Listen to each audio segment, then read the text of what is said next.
Men are moved by two levers only, fear and self-interest. Napoleon Bonaparte. Most believe that people are fundamentally good. They assume a core of decency exists in everyone, waiting to be unlocked by the right circumstances. This is a dangerous delusion. It leaves you vulnerable to manipulation and blinds you to the true nature of power. We do not subscribe to such naive notions. Here, we dissect human behavior with the cold precision of a surgeon. We understand that behavior is not fixed, but malleable, a sculpture waiting to be shaped by those who understand the tools of influence. The world is not divided between good and evil, but between those who act and those who are acted upon, between those who sculpt and those who are sculpted. The common misconception is that persuasion relies on logical arguments and appeals to reason.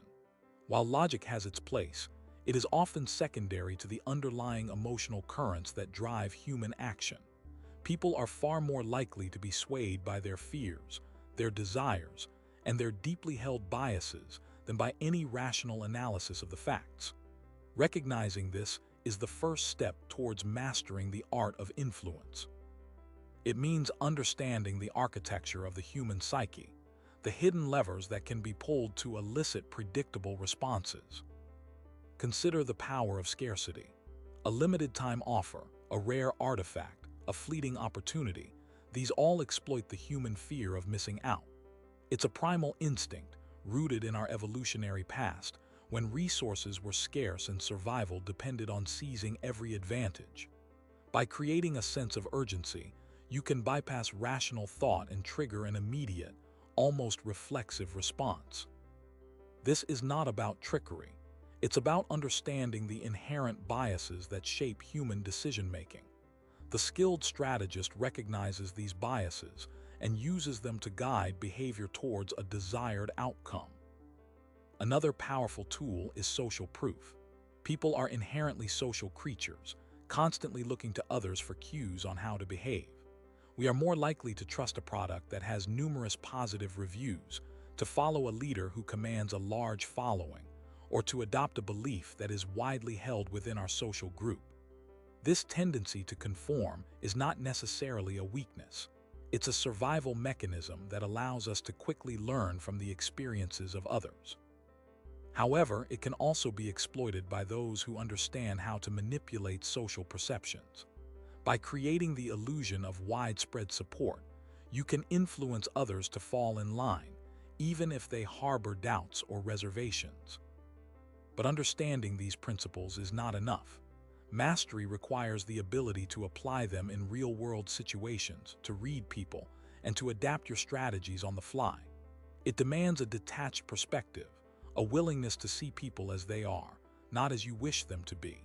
It requires a certain ruthlessness, a willingness to make difficult decisions and to prioritize your own goals above the comfort and well-being of others. This is not a path for the faint of heart.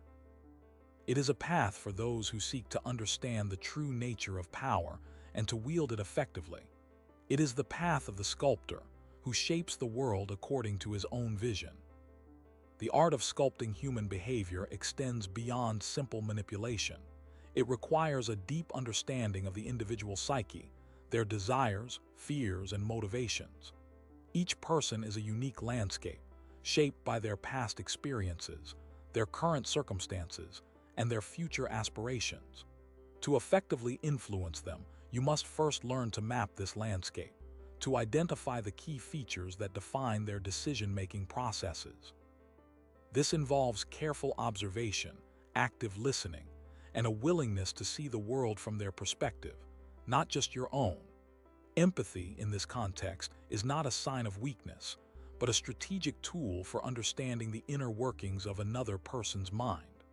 Only by understanding their vulnerabilities can you identify the points of leverage necessary to guide their actions.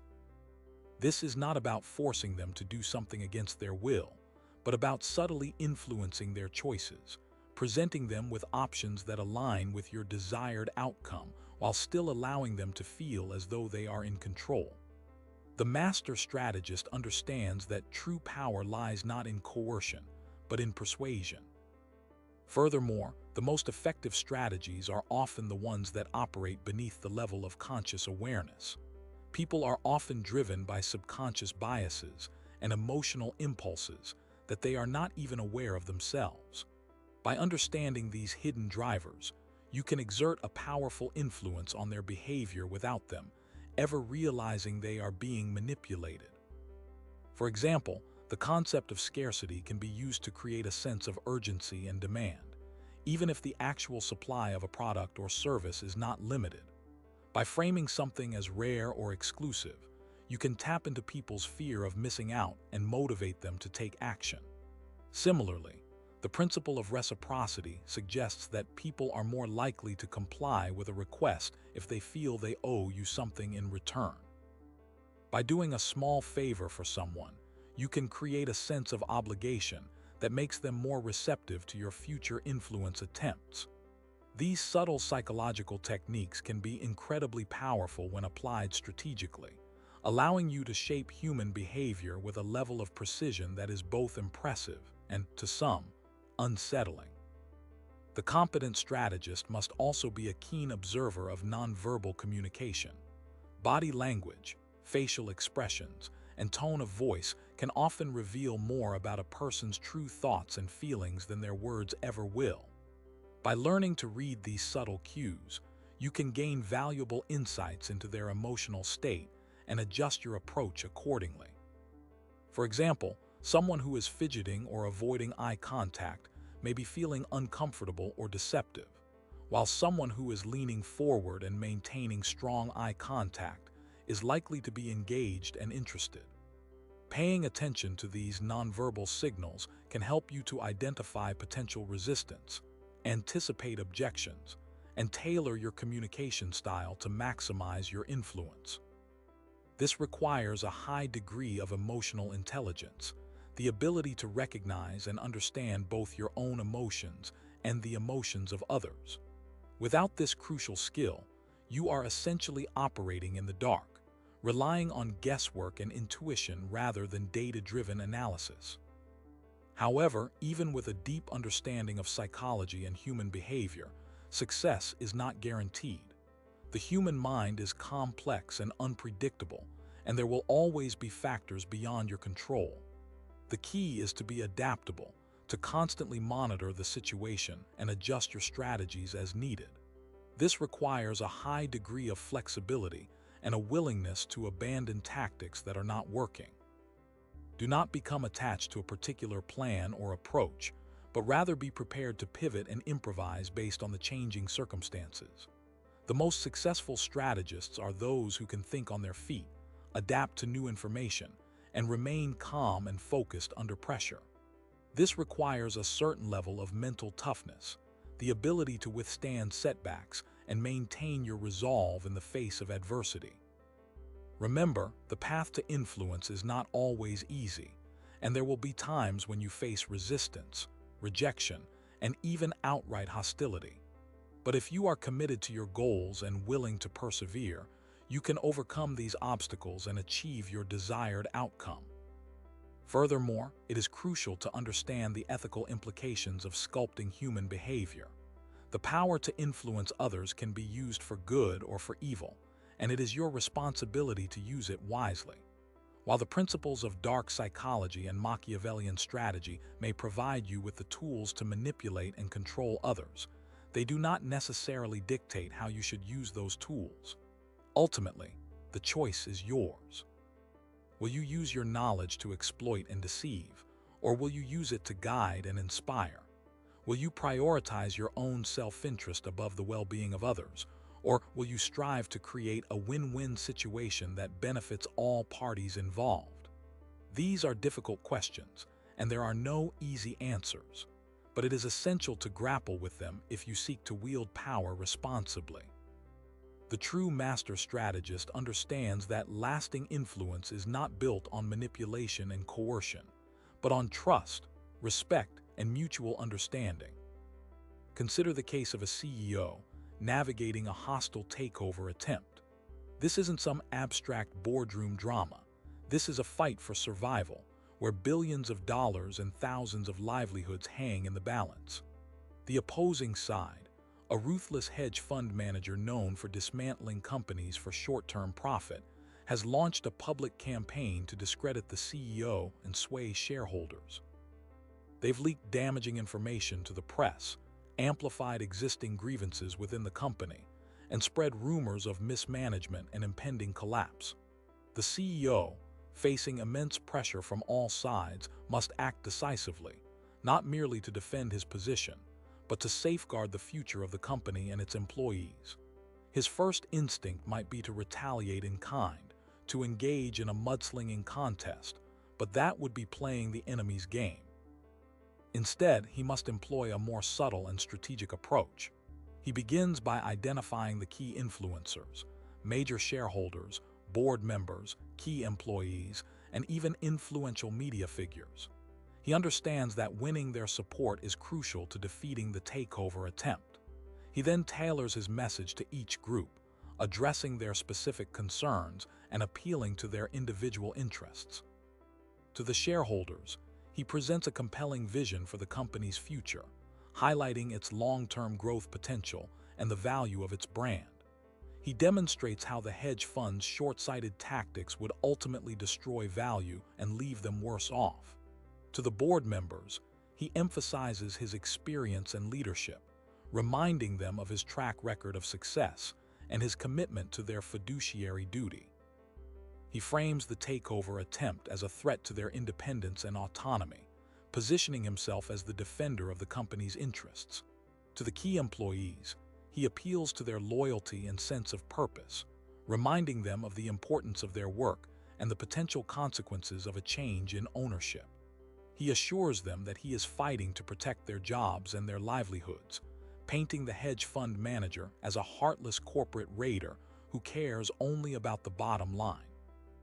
Finally, to the media, he presents a calm and measured response to the allegations against him, refuting the false claims with facts and evidence. He emphasizes his commitment to transparency and accountability, and he positions himself as a responsible leader who is willing to listen to criticism and make improvements. Throughout this process, the CEO remains calm, composed, and in control. He does not allow himself to be provoked or distracted by the enemy's tactics. He focuses on his goals, which are clear and unwavering, to protect the company, its employees, and its shareholders. He understands that perception is reality, and he works tirelessly to shape the narrative in his favor. He uses every tool at his disposal, from public speeches to private meetings, to communicate his message and build support for his cause. He also understands the importance of timing. He waits for the opportune moment to launch his counteroffensive, when the enemy is most vulnerable and when his own position is strongest. He then strikes decisively, revealing the hedge fund manager's hidden agenda and exposing their manipulative tactics. He uses their own words against them, highlighting their hypocrisy and lack of integrity. In the end, the CEO prevails. He successfully fends off the hostile takeover attempt, preserving the company and protecting its stakeholders. He does so not through brute force or intimidation, but through a masterful display of strategic thinking, emotional intelligence, and persuasive communication. He understands that true power lies not in coercion, but in the ability to influence and inspire. And he uses that power wisely to achieve a just and equitable outcome. This is not merely about winning. It is about understanding the underlying motivations of all parties involved and crafting a solution that addresses their needs and concerns. It is about building relationships, fostering trust, and creating a shared vision for the future. It is about recognizing that true success is not a zero-sum game, but a collaborative effort that benefits everyone involved. The weak, however, consistently fall into predictable traps, their actions dictated by impulse and emotion rather than calculated strategy. They mistake reaction for action, lashing out in anger when provoked, revealing their vulnerabilities for all to see.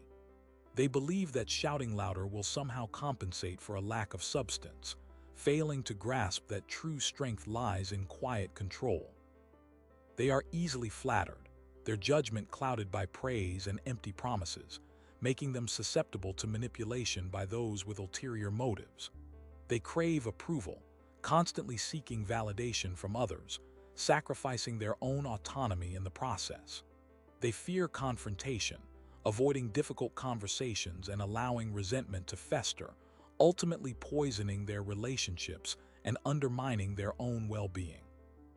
They cling to illusions, refusing to acknowledge uncomfortable truths, blinding themselves to the realities of their situation. They indulge in self-pity, wallowing in their misfortunes and blaming others for their failures, neglecting their own agency and responsibility. They procrastinate, putting off important tasks and allowing opportunities to slip away, forever caught in a cycle of inaction and regret. They are easily distracted, their attention flitting from one thing to another, unable to focus on long-term goals or strategic objectives. They underestimate their opponents, dismissing their capabilities and assuming their own superiority, setting themselves up for a devastating defeat. They overshare, revealing their weaknesses and vulnerabilities to those who would exploit them, failing to understand the importance of discretion and secrecy. They gossip, spreading rumors and engaging in petty rivalries, wasting their energy on unproductive conflicts and alienating potential allies. They are impatient, demanding immediate gratification and refusing to invest in long-term planning, sacrificing future rewards for fleeting pleasures. They are inflexible, clinging to outdated beliefs and resisting change, becoming obsolete in a rapidly evolving world. They lack self-awareness, failing to understand their own strengths and weaknesses, making it impossible to improve or adapt. They are dishonest, resorting to lies and deception to gain an advantage, ultimately eroding their credibility and destroying their relationships. They are greedy, driven by insatiable desires, and willing to sacrifice anything for personal gain, betraying their values and alienating those around them. They are envious, resenting the success of others and focusing on what they lack, rather than appreciating what they have. They are arrogant, believing themselves to be infallible and refusing to listen to advice, ultimately leading to their downfall. They are fearful, paralyzed by anxiety and unable to take risks, missing out on opportunities and living a life of quiet desperation. These are the hallmarks of the trapped, the predictable patterns of behavior that lead to failure and disappointment. They are the self-inflicted wounds that prevent individuals from achieving their full potential. Recognizing these patterns in oneself and others is the first step towards breaking free from the trap and sculpting a more effective, more resilient, more sovereign existence. The antidote is ruthless self-assessment, constant vigilance, and a commitment to mastering the arts of strategic thought and emotional control. The Machiavellian approach begins with the understanding that human behavior is, at its core, a product of predictable drives and vulnerabilities. The astute observer learns to recognize these patterns, not with judgment, but with the cold detachment of a scientist studying a specimen. Just as a sculptor analyzes the inherent properties of clay, identifying weaknesses and potential, the strategist assesses the motivations and limitations of those around them. This is not about manipulation in the crude sense, but about influence, about gently guiding individuals towards desired outcomes by understanding their deepest needs and fears. The key is to identify the levers of influence, the desires for recognition, the fear of shame, the pursuit of security, and to use these levers with precision and care. It requires a deep understanding of human psychology, a capacity for empathy, not for sentimental reasons, but for strategic advantage. To effectively sculpt behavior, one must first understand the internal landscape of the subject, their hidden desires, their unacknowledged insecurities, and their unspoken aspirations. It is in these hidden depths that the true power lies. The successful Machiavellian avoids direct confrontation whenever possible. Open conflict is often messy, unpredictable, and carries a high risk of unintended consequences. Instead, the preferred approach is one of subtle influence, of indirect persuasion, of shaping the environment in such a way that others are led to make choices that align with the strategist's goals. This requires patience, foresight, and a willingness to play the long game. It is about planting seeds, nurturing them carefully, and waiting for the opportune moment to harvest the results.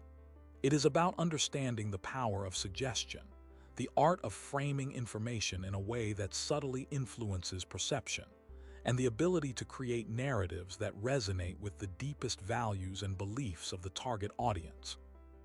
This is not about lying or deception, although those tools may be employed when necessary, but about crafting a compelling reality, a narrative that shapes the way others see the world and their place within it. A critical aspect of the Machiavellian approach is the cultivation of a reputation for competence and reliability. Trust, while seemingly antithetical to the principles of strategic manipulation, is an invaluable asset. Individuals are far more likely to be influenced by someone they perceive as trustworthy, even if that trust is carefully cultivated and strategically deployed. This requires a consistent adherence to promises, a demonstration of integrity, and a willingness to act in the best interests of others, at least in appearance. It is about building a foundation of goodwill, a reservoir of social capital that can be drawn upon when needed. However, this trust should never be absolute or unconditional. The astute strategist always maintains a degree of detachment, a critical distance that allows them to assess situations objectively and to avoid becoming emotionally invested in the outcomes. Trust is a tool to be used judiciously and discarded when it no longer serves its purpose. Furthermore, the Machiavellian understands the power of appearances. Perception is reality, and the ability to project an image of strength, confidence, and competence is essential for wielding influence. This requires careful attention to personal presentation, to communication skills, and to the cultivation of a network of influential allies. It is about understanding the subtle cues of social dominance, the art of nonverbal communication, and the ability to command attention and respect. The strategist must be a master of self-promotion, not in a crude or boastful way, but in a subtle and understated manner, allowing others to draw their own conclusions about their capabilities and accomplishments. It is about creating an aura of power, a sense that one is capable of achieving their goals, regardless of the obstacles. The Machiavellian approach also demands a ruthless commitment to self-improvement. The strategist must be a lifelong learner, constantly seeking to expand their knowledge and skills. This includes studying history, psychology, economics, and other disciplines that provide insights into human behavior and social dynamics. It also requires a willingness to experiment, to take risks, and to learn from mistakes. The strategist must be adaptable, resilient, and able to thrive in ambiguous and uncertain environments. They must be able to anticipate changes in the landscape and to adjust their strategies accordingly. Complacency is the enemy of success, and the strategist must always be striving to improve their capabilities and to refine their approach. This relentless pursuit of self-mastery is not driven by ego or vanity, but by a pragmatic understanding of the competitive nature of the world. Only those who are constantly evolving and improving can hope to maintain their position of influence and to achieve their desired outcomes. Finally, the Machiavellian understands the importance of patience and timing. Opportunities often arise unexpectedly, and the strategist must be prepared to seize them when they appear. This requires a deep understanding of the context, a keen awareness of the dynamics at play, and the ability to act decisively and effectively. However, it also requires the ability to wait, to observe, and to bide one's time until the opportune moment presents itself. Premature action can be disastrous, and the strategist must be willing to exercise restraint, even when tempted to act. The ability to delay gratification, to resist impulsive urges, and to focus on long-term goals is a hallmark of the successful Machiavellian. It is about understanding the rhythm of events, the ebb and flow of power, and the ability to anticipate the consequences of one's actions.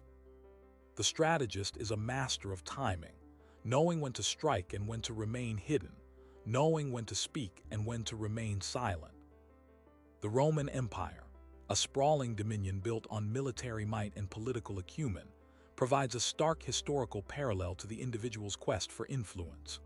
Its expansion was not a series of random conquests, but a carefully orchestrated campaign of manipulation, coercion, and calculated violence. Each new territory brought under Roman control was first softened through diplomacy, promises of protection, and the subtle undermining of existing power structures. Only when the target was sufficiently weakened did the legions march, their arrival framed not as an invasion, but as a necessary intervention to restore order and stability. This strategic layering, the careful calibration of force and persuasion, mirrors the Machiavellian approach to shaping human behavior. Just as Rome assessed the strengths and weaknesses of its adversaries, so too must the individual understand the psychological vulnerabilities of those they seek to influence. This involves a dispassionate analysis of their desires, fears, and motivations, using this knowledge to craft a narrative that resonates with their deepest needs. The promise of security, the allure of status, the fear of ostracization, these are the levers that can be used to guide behavior, to subtly steer others towards a desired outcome. The Roman emperors understood the power of spectacle, the importance of crafting a public image that projected strength and authority. From the gladiatorial contests to the elaborate triumphal processions, every event was carefully staged to reinforce the perception of Roman power and to inspire both awe and obedience. Similarly, the individual seeking influence must cultivate a persona that commands respect and inspires confidence. This does not necessarily require overt displays of dominance, but rather a quiet assurance, a sense of competence that reassures others and inspires them to follow. It is a performance, carefully crafted and consistently maintained, designed to project an image of unwavering resolve and unwavering control. War itself, the ultimate expression of human conflict, offers profound lessons in the art of behavioral manipulation. Victory is rarely achieved through brute force alone. The successful general understands the importance of demoralizing the enemy, of sowing discord and uncertainty within their ranks. This can be achieved through misinformation, propaganda, and the strategic use of terror. By targeting civilian populations, disrupting supply lines, and spreading rumors of impending defeat, the enemy's will to fight can be broken, even before a single battle is fought. This psychological warfare is a crucial component of any successful military campaign, and it highlights the power of manipulating emotions and perceptions to achieve strategic objectives. The famous Trojan horse is a potent example of using deception to achieve a desired outcome. By offering a seemingly harmless gift, the Greeks were able to infiltrate the city of Troy and to overcome its formidable defenses. This illustrates the importance of understanding human psychology, of exploiting our inherent tendency to trust and to believe what we are told. The Machiavellian understands that appearances can be deceiving, and that people are often swayed by superficial charm and empty promises. They are adept at creating illusions, at masking their true intentions behind a facade of sincerity and goodwill. This ability to manipulate perceptions is a powerful tool, allowing them to gain an advantage over their rivals and to achieve their goals without resorting to overt aggression. The art of negotiation, a crucial skill in both war and diplomacy, relies heavily on the ability to understand and to influence human behavior. The skilled negotiator is not simply trying to win an argument, but rather to understand the other party's needs and desires, and to find a mutually beneficial solution. This requires empathy, active listening, and the ability to frame the negotiation in a way that appeals to the other party's self-interest. By understanding their motivations and their concerns, the negotiator can craft a proposal that addresses their needs while also advancing their own objectives. This is not about manipulation in the sense of deception or coercion, but rather about persuasion, about finding common ground and building trust. The ability to build rapport, to establish a connection with the other party is essential for successful negotiation. People are more likely to agree with someone they like and trust, so the negotiator must strive to create a positive and cooperative atmosphere. This involves being respectful, attentive, and genuinely interested in the other party's perspective. By demonstrating empathy and understanding, the negotiator can build a foundation of trust that will facilitate a mutually agreeable outcome. Even in situations of extreme conflict, the ability to understand and to influence human behavior can be the key to survival. Prisoners of war, for example, often rely on their psychological resilience and their ability to manipulate their captors to improve their conditions or to escape. This may involve feigning compliance, building relationships with guards, or exploiting weaknesses in the prison system. The ability to adapt to changing circumstances, to think strategically, and to maintain a strong sense of self-preservation is crucial for survival in even the most dire circumstances. The lessons of history are clear.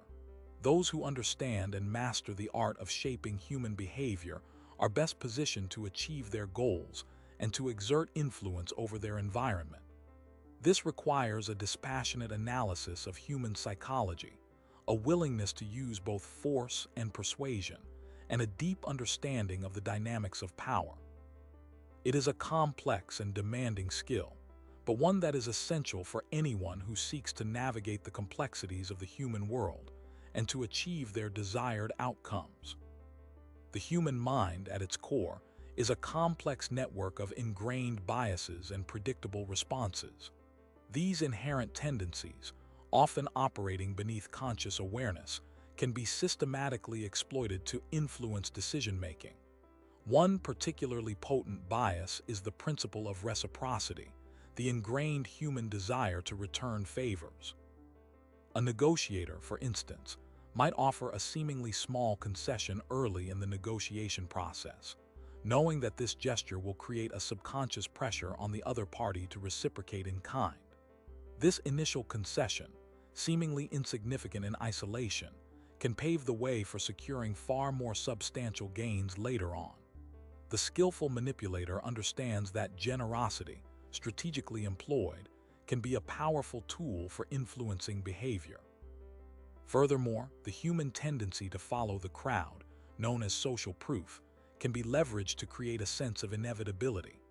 By highlighting the actions or opinions of a large group, one can subtly persuade individuals to conform, even if they harbor private reservations.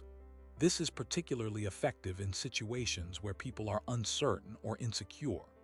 A leader, for example, might emphasize the widespread support for a particular policy, thereby encouraging others to fall in line.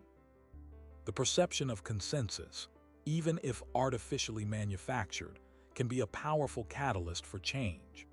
The principles of scarcity and urgency further amplify these effects. When opportunities are perceived as limited or fleeting, people are far more likely to act impulsively and to disregard rational considerations. A salesperson might emphasize the limited availability of a product or the impending expiration of a special offer, thereby creating a sense of urgency that compels potential customers to make a purchase. This manipulation of perceived scarcity is a common tactic used to drive sales and to influence behavior. In addition to these cognitive biases, emotional states play a crucial role in shaping human behavior. Fear, for instance, can be a powerful motivator, prompting individuals to take actions that they would not normally consider. A political leader might exploit public anxieties about crime or terrorism to justify the implementation of restrictive policies.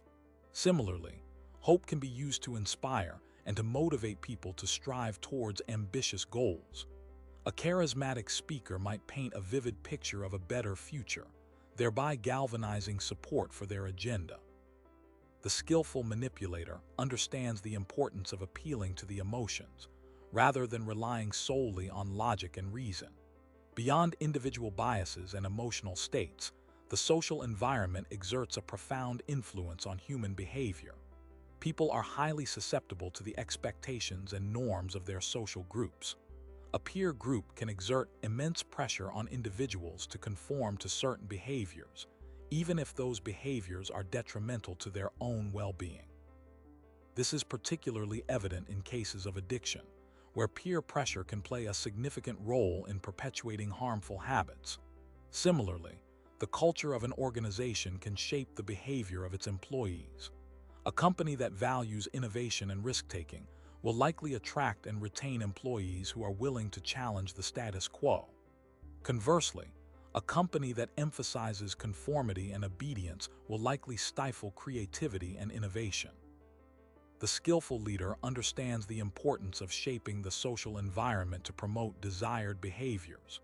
The art of shaping human behavior requires a deep understanding of these psychological principles, as well as a willingness to use them strategically and ethically.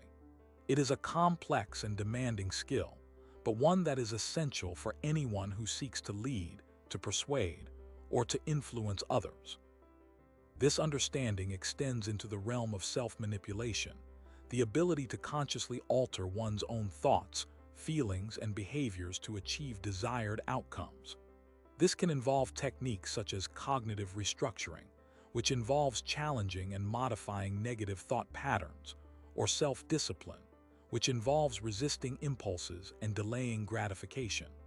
The ability to master one's own mind is a prerequisite for mastering the minds of others. Furthermore, the understanding of human behavior extends to understanding the limitations of manipulation. Not all individuals are equally susceptible to influence, and attempts to manipulate others can backfire if they are perceived as insincere or coercive. The skillful manipulator must be adept at reading people, understanding their motivations, and tailoring their approach accordingly. This requires a high degree of emotional intelligence, as well as a keen awareness of social dynamics. The study of human behavior is a lifelong pursuit, and those who are willing to invest the time and effort to master this skill will be well positioned to achieve their goals and to exert influence over their environment. It is a power that carries significant responsibility, and one that should be wielded with caution and discretion.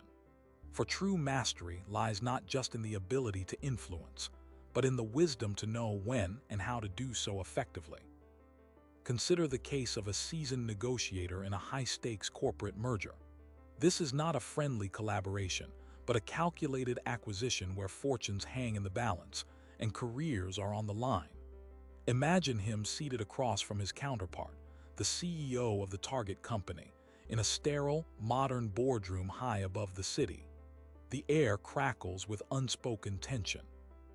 Our negotiator understands that the CEO, outwardly projecting confidence, is internally wrestling with the imminent loss of control, the potential displacement of his loyal employees, and the erosion of his legacy. Instead of launching into an aggressive sales pitch or resorting to threats, our negotiator employs a strategy of subtle psychological maneuvering. He begins by acknowledging the CEO's accomplishments, praising the company's innovative culture and the dedication of its workforce, but he does so with a carefully calibrated degree of understatement, a hint of pity that subtly undermines the CEO's self-assurance. He introduces the concept of a joint venture rather than an acquisition, knowing the semantics can soften the blow. He proposes that the CEO remain on the board for a transitional period, ostensibly for his expertise, but primarily to assuage his ego and maintain the facade of control. Throughout the negotiation, the negotiator subtly mirrors the CEO's body language, establishing a subconscious rapport and fostering a sense of trust, while simultaneously planting seeds of doubt about the company's long-term viability as an independent entity. He presents meticulously crafted financial projections, highlighting potential risks and uncertainties, subtly amplifying the CEO's anxieties about the future. He never directly criticizes the CEO's leadership, but he subtly emphasizes the benefits of the merger in terms of stability, resources, and market access, painting a picture of a future where the CEO's legacy is preserved, albeit in a different form. He understands that the CEO's primary motivation is not necessarily financial gain, but the preservation of his reputation and the well-being of his employees.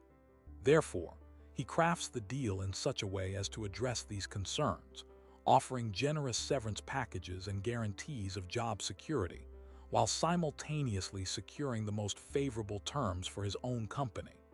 The negotiator is a master of emotional calibration. He understands that the CEO is a complex individual, driven by a mix of ambition, pride, and fear. He tailors his approach to appeal to these different aspects of the CEO's personality, subtly manipulating his emotions to guide him towards the desired outcome. The negotiation unfolds over several weeks, a carefully choreographed dance of power and persuasion. Each meeting is meticulously planned, each word carefully chosen, each gesture precisely calculated. The negotiator anticipates the CEO's objections, preemptively addressing them with carefully crafted counterarguments. He never loses his composure, maintaining a calm and rational demeanor even when the CEO becomes emotional or defensive. He understands that emotional outbursts are often a sign of weakness, and he uses them to his advantage, subtly probing for vulnerabilities and exploiting them to gain leverage. In the end, the merger is completed on terms highly favorable to the negotiator's company. The CEO, while ostensibly satisfied with the outcome, is left with a nagging sense of unease, a feeling that he has been subtly manipulated, outmaneuvered by a more astute player. He doesn't fully grasp the extent to which his emotions have been played upon, his anxieties amplified, his ego massaged. He only knows that he has made the best decision he could under the circumstances, and that his legacy, while diminished, is still intact.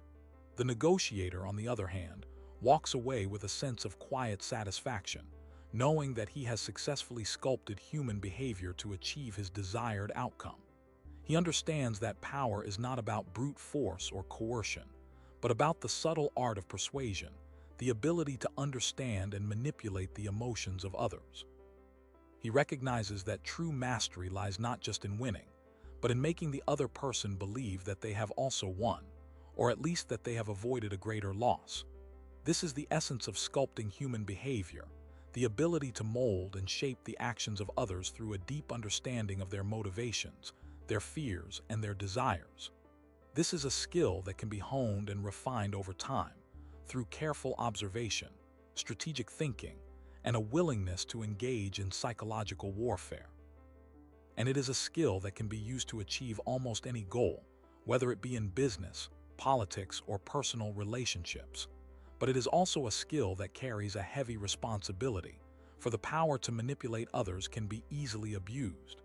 It is essential to use this power wisely, ethically, and with a deep understanding of the potential consequences.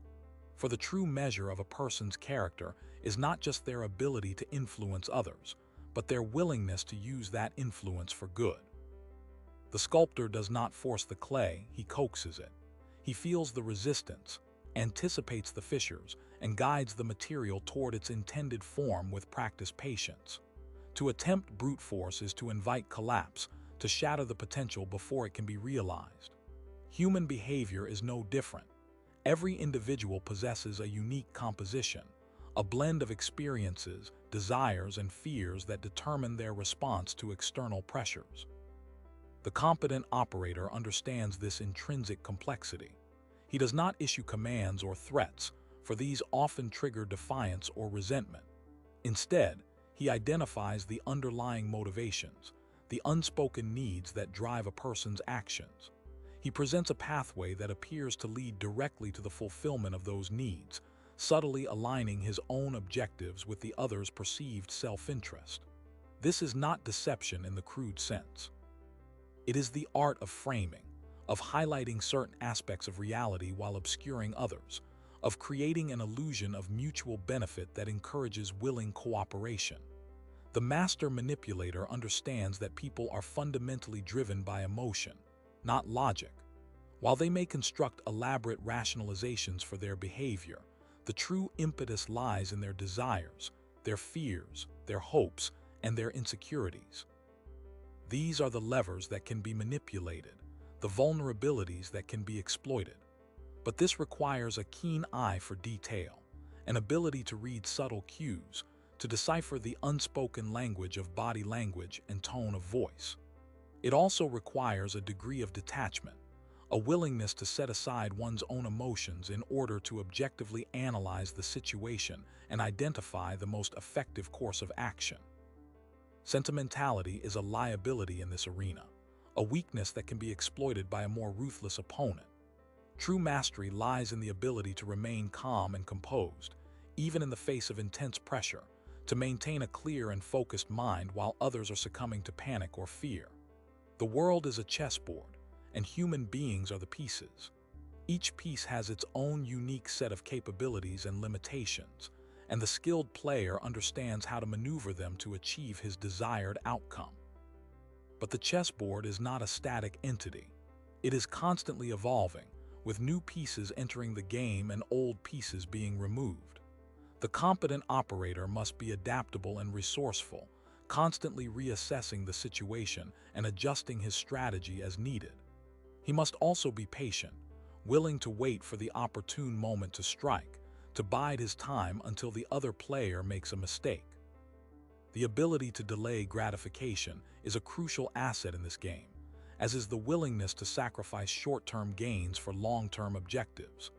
The ultimate goal is not simply to win, but to maintain control, to shape the environment to one's own advantage, to create a system that perpetuates one's power and influence.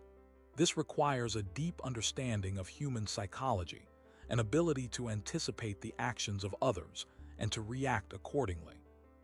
It also requires a degree of ruthlessness, a willingness to make difficult decisions and to accept the consequences of those decisions. For the world is not a fair place, and those who are unwilling to play by its rules will inevitably be crushed. The pursuit of power is a dangerous game, and it is not for the faint of heart, but for those who are willing to embrace the darkness, to master the art of manipulation. The rewards can be immense. He who can control the minds of others can control the world. Every action is a calculated move, every word a carefully chosen weapon. Emotions are not to be indulged, but rather to be dissected and understood. Compassion is a weakness to be purged, empathy a tool to be wielded. The world is a stage, and people are merely players. Learn their roles, anticipate their lines, and script their actions to serve your own grand design. See them not as individuals with intrinsic value, but as malleable instruments, extensions of your will. Their desires are your levers, their fears your chains. Understand their breaking points, the precise pressure points that will yield the desired response. Cultivate the mask of sincerity, the veneer of empathy, for these are the keys that unlock the deepest vulnerabilities. Feign vulnerability to disarm suspicion, offer calculated concessions to create the illusion of fairness. Observe, analyze, and adapt. The human psyche is a complex and ever-shifting landscape. Master its contours, exploit its weaknesses, and bend it to your will. Show no